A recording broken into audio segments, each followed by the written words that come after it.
গৌৰৱৰ বয়স কম গৌৰৱ আৰু অলপ মেচিউৰ্ড হ'ব লাগিব আগৰ কংগ্ৰেছ চৰকাৰৰ যিবিলাক জনগণ বিৰোধী কাম সেইবিলাকৰ কাৰণে মানুহে সমালোচনা কৰিবই কংগ্ৰেছ চৰকাৰৰ জনগণ বিৰোধী বা দুৰ্নীতিৰ বিৰুদ্ধে যদি কোনোবাই সমালোচনা কৰে সেইটোৰ কাৰণে যদি পাৰ্চনেলি গাত লগাই লৈ কোনোবাই বিৰোধী ঐক্য নকৰো বুলি কয় তেতিয়াহ'লে সেইটোতো আৰু কোনো অবজেক্টিভ কথা এটা নহ'ব সেইটোতো টোটেলি এটা সাবজেক্টিভ টোটেলি এটা নন অবজেক্টিভ নিজৰ পৰিয়াল কেন্দ্ৰিক কথা এটাৰ বাহিৰে আন একো নহয় আজি হিমন্ত বিশ্ব শৰ্মাৰ পত্নীয়ে কেলেংকাৰী কৰা বুলি কোৱাৰ কাৰণে যদি হিমন্ত বিশ্ব শৰ্মাই মুখ জেল দিয়ে প্ৰতিশোধ পৰায়ণ হয় তেতিয়াহ'লে এইটো ভাল কথা হ'ব নে বেয়া কথা হ'ব ব্যক্তিগতভাৱে অসুবিধা পোৱাৰ কোনো প্ৰশ্নই নাই এই কথাটো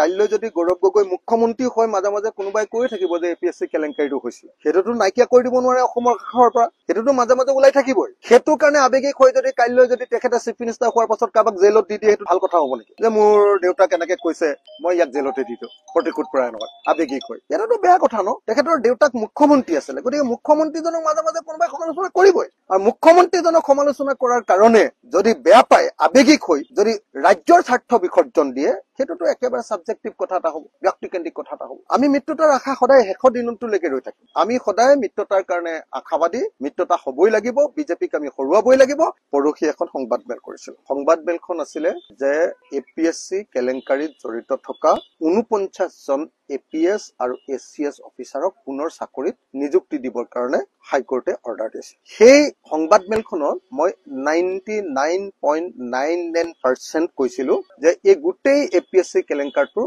মহা খলনায়কজনৰ নাম হ'ল হিমন্ত বিশ্ব শৰ্মা 99.99% হিমন্ত বিশ্ব শৰ্মাক খলনায়ক বুলি কৈ তেওঁক পদত্যাগ কৰিবলৈ দাবী উত্থাপন কৰি লগতে মই এই কথা কৈছিলো যে এই ঘটনা কংগ্ৰেছৰ দিনত হোৱা অসমৰ সৰ্ববৃহৎ কেলেংকাৰী বোধহয় মই যিটো বুজি পাইছো সেই কথাটোতে গৌৰৱ গগৈ আবেগিক হৈছে তেওঁৰ দেউতাকৰ দিনত হোৱা সেইটো কেলেংকাৰী আছিলে সেই কথাটোতে বোধহয় তেওঁ আবেগিক হৈছে মোক আপোনালোকে এটা কথা কওকচোন তেওঁৰ পিতৃ মুখ্যমন্ত্ৰী আছিলে গতিকে তেওঁৰ মুখ্যমন্ত্ৰীত্ব কালত অসমত আটাইতকৈ ডাঙৰ এটা কেলেংকাৰী অসমৰ স্বাধীনোত্তৰ কালৰ সৰ্ববৃহৎ নিয়োগ কেলেংকাৰীটো এপিএছচি কেলেংকাৰী তেওঁৰ পিতৃৰ দিনত হোৱাৰ কাৰণে মই যদি সেই কেলেংকাৰীটোৰ কাৰণে কংগ্ৰেছ জগৰীয়া বুলি কওঁ সেই সময়ত কংগ্ৰেছ চৰকাৰখন জগৰীয়া বুলি কওঁ সেইটোত যদি আবেগিক হয় কোনোবাই সেইটোত যদি পাৰ্চনেলি কোনোবাই কথাটো লয় তেতিয়াহ'লে ব্যক্তিগত কথাবাৰ্তা বিলাকেৰে ৰাজনীতিক জানো নিৰ্ধাৰণ কৰা নহ'ব আপুনি নিজে কওকচোন আজি আমি হিমন্ত বিশ্ব শৰ্মাৰ পত্নীয়ে কেলেংকাৰী কৰা বুলি সদায় কৈ আছো আজি হিমন্ত বিশ্ব শৰ্মাৰ পত্নীয়ে কেলেংকাৰী কৰা বুলি কোৱাৰ কাৰণে যদি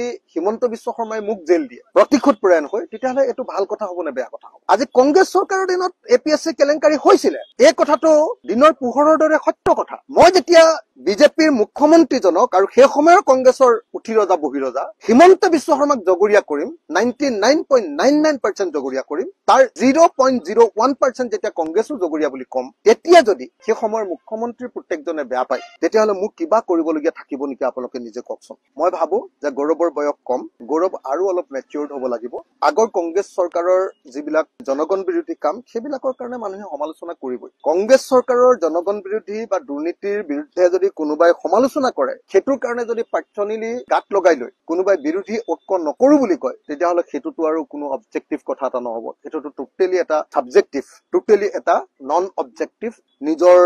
পৰিয়াল কেন্দ্ৰিক কথা এটাৰ বাহিৰে আন একো নহয় গতিকে মই আশা কৰো 2026ৰ কাৰণে আমি সকলো একলগ হ'ব লাগে আপোনালোকে প্ৰেছ কনফাৰেন্সটো নিজে এবাৰ চাবচোন অসমৰ মানুহে চবে চাবচোন তাত মই 99.99% কৈ আছো যে হিমন্ত বিশ্ব শৰ্মাই এই কেলেংকাৰী সংগঠিত কৰিছিলে সেই কেলেংকাৰীত আকৌ নতুনকৈ চাকৰি পাই যোৱা মানুহবিলাকৰ কাৰণে হিমন্ত বিশ্ব শৰ্মাই পদত্যাগ কৰিব লাগে হিমন্ত বিশ্ব শৰ্মাক এডভাইচ কৰা যিবিলাক লয়াৰ্ছ আছে এডভোকেট জেনেৰেল তেওঁক চাকৰি খাব লাগে চিফ সেক্ৰেটাৰী পৰ্যন্ত চাকৰি খাব লাগে বুলি মই কৈছো আৰু তাৰ পাছত কৈছো যে কথা প্ৰসংগত সেইটো কংগ্ৰেছৰ দিনত হোৱা কেলেংকাৰী আৰু কংগ্ৰেছৰ দিনত হোৱা কেলেংকাৰীটো মই কংগ্ৰেছৰ দিনত হোৱা কেলেংকাৰী নহয় বুলি ক'লে যদি হয় আৰু তেতিয়াহ'লে এইটোতো আৰু পৃথিৱীখন উল্টাকেতো মই পঢ়িব নোৱাৰো